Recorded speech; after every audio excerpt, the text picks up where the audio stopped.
Si Alice Go, mga kababayan, yung Bamban Tarlac Mayor, has been ordered suspended na po, mga kababayan, ng Ombudsman for graft kasi pinailan po siya ng kasong graft. So, ito po yung breaking news ngayon, mga kababayan. Alice Go ordered suspended as Mayor of Bamban Tarlac. 6 months po yung suspension. Di ano yan, Mr. Maravillas, ang tingin mo, ano ang pwedeng mangyari? Tingin ko po, diretso na to. Sigurado yan, Mr. Maravillas. Mag-iingay na naman yung mga DDS. Yung mga pro-China. Sigurado po, magngangal-ngal na naman po yung mga pro-China na propagandista po sa social media. Lalo na po si Harimau. At saka po si Salmao Sidong Panelo. At siyempre, yung mga taga-SMNI. Yan ang lagi pong sinasabi nila. Ginigipitan niya si Mayor. So, ang dapat nga po, mga kababayan, yung suggestion ni COMELEC Chairman Garcia na iko-waranto para po diretso na pong matanggal. Once na may sufficient na sigurong grounds, mga kababayan, doon sa sinagawang investigation ng Senado, yung nanay po ni Alice Go na pinagdududahan na Chinese, yung suggestion sana po ni Senator Win Gatchalian magpa-DNA. Kaya lang po, tumakas na yata. Ang sabi, umuwi na ng China yung pinagdududahan na totoong nanay, biological mother po ni Alice Go. So it is not anymore possible niya. Sabi po ni Senator Win Gatchalian. Pero ibigay ko muna sa inyo, mga kababayan, itong kwento tungkol sa suspension para po updated kayo sa mga kaganapan ngayon. Breaking news kasi siya. So sabi dyan po sa balita, in an order dated May 31, pero ngayon lang po nirelease yung balita, si Ombudsman Samuel Martires nagsabi na may sufficient grounds to preventively suspend Go. At saka, yung dalawa pang ibang town officials ng Bamban, dahil po malakas yung ebidensya showing their guilt. Yung charges po na final ng DILG last week, nag-ugat yon sa reported involvement po ni Mayor Go at ng dalawang opisyal ng Bamban sa pag-issue po ng permit ng POGO para makapag-operate po doon sa sa Bamban Tarlac. Ano niya mangyayari niyan pag nasuspend na si Alice Go in-implement na yung suspension, Mr. Maravillas, balik siya sa farm. Doon naman siya lumaki, mga kababayan, sa farm. Saan na niya, Mr. Maravillas, na farm? Doon na siya dapat bumalik sa farm sa China. Kasi yung farm, mga kababayan, ni Alice Go, nasa likod lang ng munisipyo. Punong-puno ng mga villas, mga kondo. Anong klase yung farm yan, Mr. Maravillas? Punong-puno ng mga buildings ba? Ang lalaking buildings, may tunnel pa sa ilalim. At na-discover doon sa mga tunnel po, sabi may mga torture chamber pa doon. Matindi po. Para madali maka-exit po, may tunnel sila. Doon pa lang po, alatang-alata na may mga illegal activities na ginagawa po doon sa compound, doon sa mismong property nila, property niya. So sabi rito po sa balita, may malakas na ebidensya kasi showing their guilt. So ang mga kasama ni Mayor Go po sa suspended, yung kasabwat niya sa licensing. Yung licensing officer na si Edwin Ocampo at saka municipal legal officer si Aden Sigua, damay sila ngayon. So sila po under preventive suspension without pay pending the resolution of an investigation against them. But their suspension must not exceed 6 months, sabi po ng Ombudsman. So yung kopya po ng order which granted the plea of the Department of Interior in local government to suspend Go and other municipal officials were released to media ngayon pa lang pong Monday. So ang nag-file po, mga kababayan, ng kaso sa Ombudsman, yung mismong DILG. So sabi dyan sa balita, last week, the DILG filed charges of grave misconduct, serious dishonesty, gross neglect of duty, and conduct prejudicial to the best interest of the service against Go Ocampo and Sigua for allegedly allowing illegal Philippine offshore gaming operators or POGOs to do business in Bamban. Si Undersecretary Juan Victor Llamas represented the DILG in the case before the Office of the Ombudsman. Noong May 18, si Interior and Local Government Secretary Abalos announced that the DILG recommended to the Office of the Ombudsman the preventive suspension of the mayor para hindi niya ma-influence yung investigasyon na na sinasagawa po laban sa kanya. Sabi po ni Abalos, the 7-man DILG task force investigating Go's reported link to Pogo has already submitted the report. The report containing troubling findings of serious illegal acts that may have severe legal implications. So, according to the Ombudsman order, the DILG alleged that Go did not cancel or revoke the business permits issued to Pogo because of her business interest in BAFO, even if the Philippine Amusement and Gaming Corporation or PAGCO revoked Son Juan Technologies franchise as Pogo. So yun mga kababayan ang latest na balita tungkol kay lumaki ako sa farm. So balik siya sa farm ngayon mga kababayan o baka tumakas na rin ang Mr. Maravillas pag nagkagipitan na umuwi na lang sa China. O di mabuti para hindi na tayo magpagod. Pero importante pa rin mga kababayan na maimbestigahan yung totoong identity po nitong si Mayor Go. Kasi yung duda po, baka po isa siya pong spy ng Chinese government dito po sa ating bansa. So yun ang napaka-importante po. Other than itong link niya sa mga illegal activities, sa scam po at saka doon sa money laundering na iniimbestiga ng Senado. Kasi yung mga business partners niya po, sangkot po sa mga kung ano-anong krimen po. Kasama dito yung large-scale money laundering. Kaya seryosong masyado. Kaya laking tuwa mga kababayan ni Senator Risa Hontiveros. Nag-react agad po sa ginawang suspension, preventive suspension na ipinag-utos po ng Ombudsman laban kay Mayor Go. Ito siya, yung sabi ni Senator Risa Hontiveros. Dapat lang anya. So sabi niya po, nung unang bisita pa lang namin sa ni-raid na Pogo sa Bamban, Tarlac, ipinanawagan ko na ang preventive suspension laban kay Mayor Alice Go. We also received information anya that she tried to obstruct the ongoing investigation immediately after the Pogo was raided. This should have already warranted anya i-suspension. We only hope this is not too late.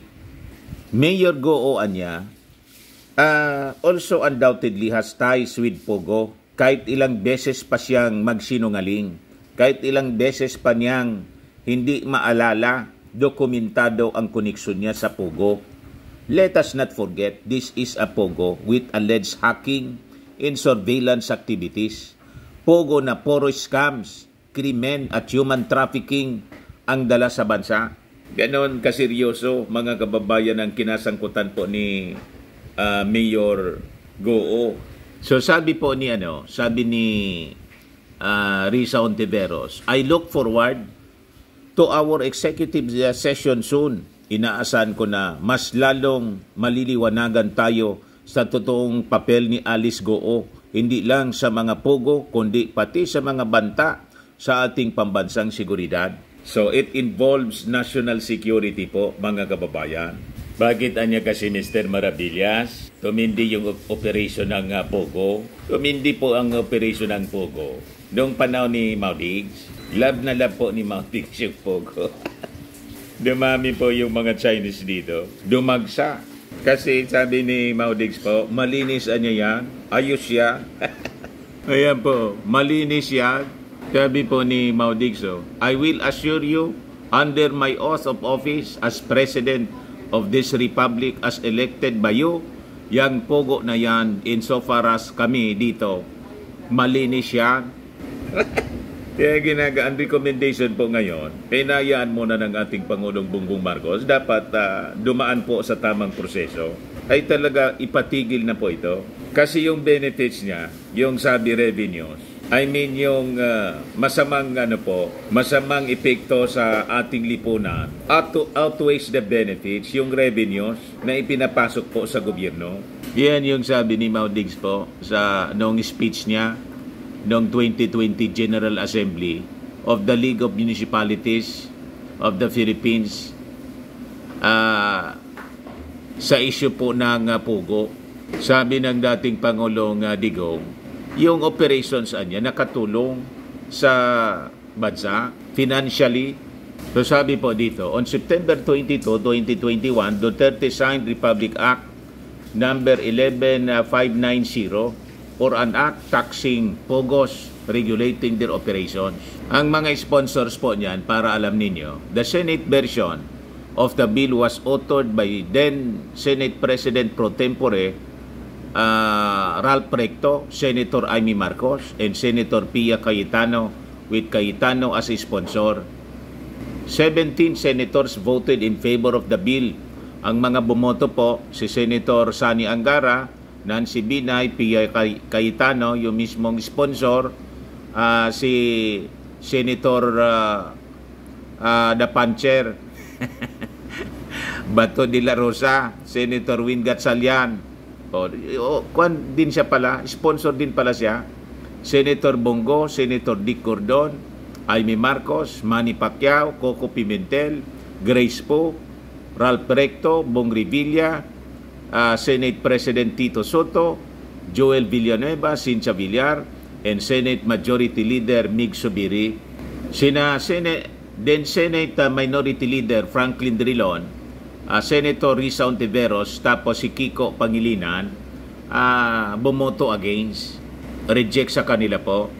Yung mga bumoto against 8 mga kababayan, against Pogo sa House version po, sa Kongreso po, sina Manila 6th District Representative Benny Abante, Quezon City 6th District Representative Kit Belmonte, Gabriela Party List Representative Arlene Brosas, ACT Party List Representative Franz Castro, Taguig 1st District Representative Alan Peter Cayetano, Taguig 2nd District Representative Lani Cayetano, Bayan Mona Party List Representative Eufemia Colyamat, Kabataan Party List Representative Sara Ilago, Bayan Mona Party List Representative Ferdinand Gaite, Sagi Party List Representative Rodante Marcoleta, Abang Lingkod Party List Representative Joseph Stephen Paduano, Camarines Sur 2nd District Representative Luis Raymond Villapuerte, and Bayan Mona Party List Representative Carlos Zarate. Lahat sila mga kababayan voted against the House version ng bill. Pero sabi po ni Maudix, malinis niya ang Pugo. So alam na ninyo mga kababayan kung sino yung mga salarin. Kung bakit po siya ganyan. Di kumusta niya Mr. Maravillas? Nakarating na ba sa iyo yung balita tungkol kay Baste? May ginawa na naman na panibagong kabalbalan. Nakarating na po sa atin mga kababayan. Matapos na gustong makipag-unity uli, sabi niya, mabuti niya sana niya sana kung nandyan pa yung unity. Pagkatapos ngayon mga kababayan, ito na siya. May bagong kabalbalan na naman pong ginawa. Gusto ng gulo. Sebastian Duterte tags Martin Romualdez in video of a hungry pig. Yan tinag po ng isang baboy pong nanginginain. Talaga niya, Mr. Maravillas. Parang yung North Korea, nagpadala ng balloons po sa South Korea na punong-puno ng basura at yung yung dumi ng tao. Sabi ni Baste, una pa lang sabi niya, mabutian niya na sana may unity pa.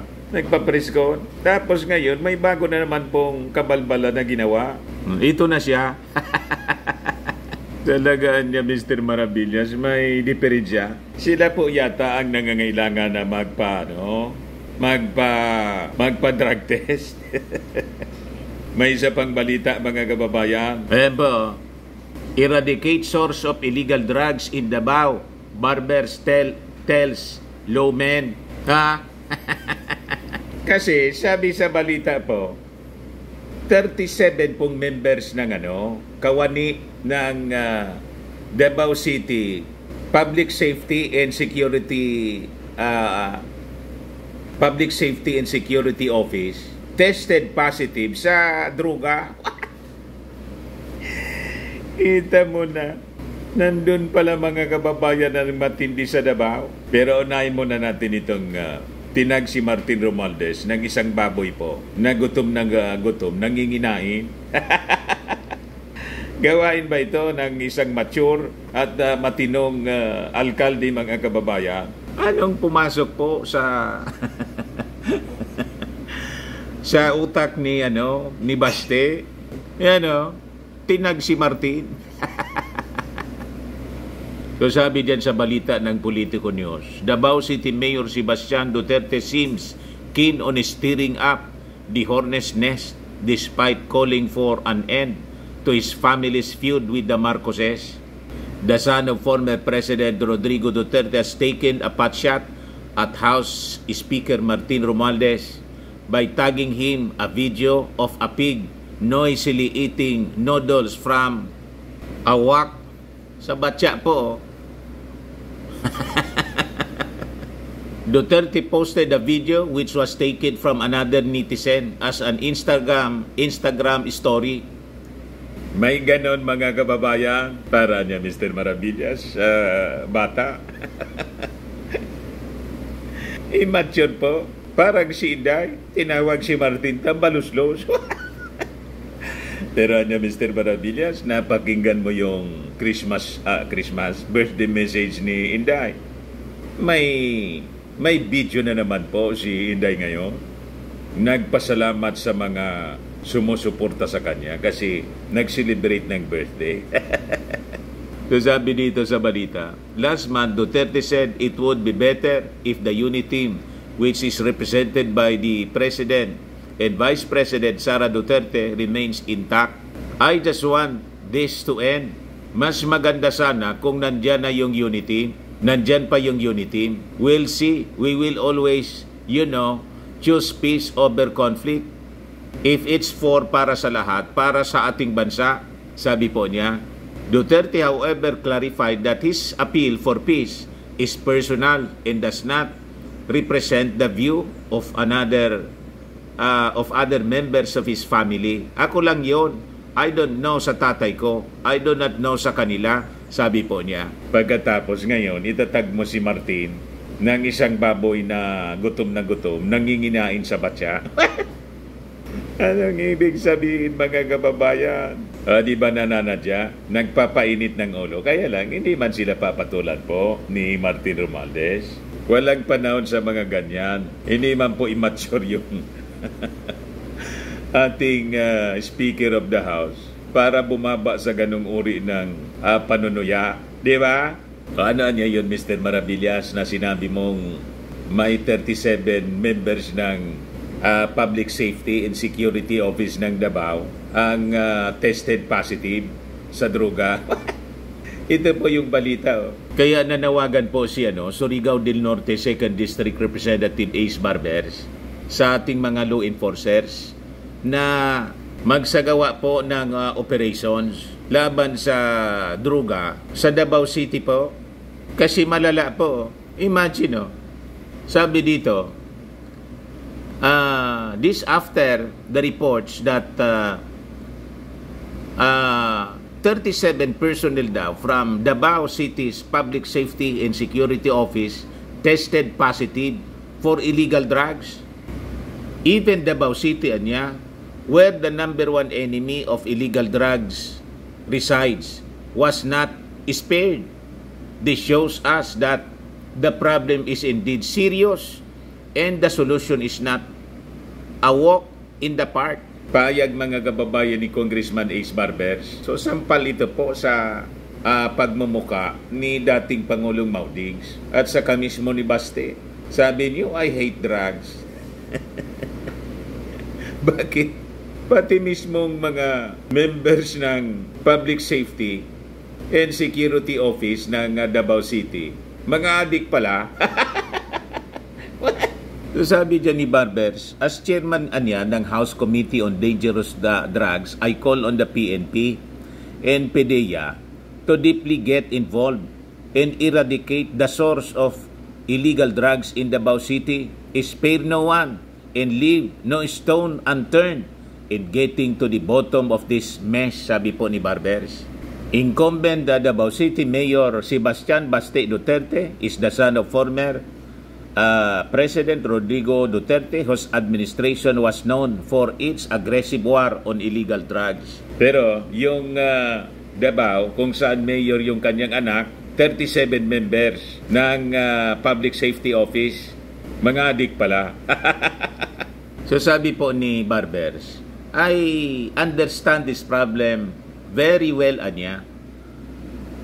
I was once governor of my province. I know where the local authorities are standing right now in the pressure they are in, sabi po niya. I will gladly share to them any information that may come my way as chairman ng House Committee on Dangerous Drugs. Fighting this together in a united front, anya, is the only way to succeed, sabi po ng veteranong congressman from Mindanao. So dahil dyan mga kababayan, nananawagan na siya sa ating gobyerno to immediately revive the death penalty and send these syndicates to the gallows. We have to take a whole of the nation approach and everyone's help is encouraged. This bold display of arrogance by these drug syndicates is indicative, anya, of their mistaken confidence that they can bribe their way in and out of our system, sabi po ni Barbers. So that is the irony, mga kababayan. Ayan po si Inday, mga kababayan. Pakinggan natin ang kanyang mensahe as published by siya mismo, the Office of the Vice President, mga kababayan, and published by Manila Bulletin. Salamat sa paglaan ng oras upang ipagdiwang ang aking kaarawan at gumawa ng makabuluhang mga mensahe at videos. Inspirasyon ko kayong lahat. Wow. Pagpatuloy ng may tibay ng puso at katatagan ang pantay-pantay na paglilingkod sa lahat. Paalala ko lagi sa inyo ang ating panata na maging makadiyos, makabayan, makatao at makakalikasan. Patuloy nating ipaglalaban ang tunay na seguridad, ililingkod sa lahat. Paalala ko lagi sa inyo ang ating panata na maging makadiyos, makabayan, makatao at makakalikasan. Patuloy nating ipaglalaban ang tunay na seguridad, inklusibong pag-unlad at kapayapaan. Mabuhay ang mga Pilipino dito sa ating lupang sinilangan at saan mang bahagi ng mundo. Patuloy nating mahalin ang Pilipinas. Syukran. Siyempre, syukran. Di ano niya, Mr. Maravillas, ang masasabi mo doon sa mensahe ni Inday sa video niya. Palalag po, para lang si Leni Robredo. Ganun lang, basta't makapag-paabot ng mensahe, kahit wala man pong sustansya. Importante, may pakyut-kyut, may pangiti-ngiti, diretso syukran. Ayan man lang po, mga kababayan, yung dependa niya Mr. Maravillas, wala pa man lang improvement. Sabi niya po, she will work harder daw. Wala pa man po na improvement na nakikita yung ating mga kababayan sa kanyang departamento sa DepEd. Bye-bye na po. God bless.